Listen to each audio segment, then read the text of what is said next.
Ohoy, guys, yan na po yung sinigang. Hindi nyo napapansin? Parang ngungo ako. Ngungo. Alam nyo na yung dahilan. Iyan ba ulamin mo? Ikukuha lang po, tikman ko. O, sige. Masarap naman yan. Kay, ano? Ito, Ako kasi, ang aking ulamin yung ano. ito, sa'yo yan. Ganyan. Yung buong ulo, Yan. itinagtad. Tapos binigay sa aso yung iba. Ayun, hilig talaga sa, ano.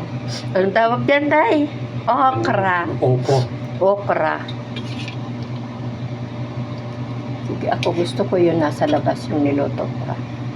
Tikman lang naman yan. Oo, kayo talagang kakain yan. Sarap pa tayo. Ano ba kasi yun?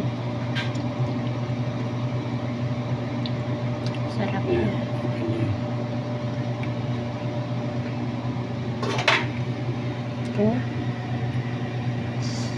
Bye! Salamat po!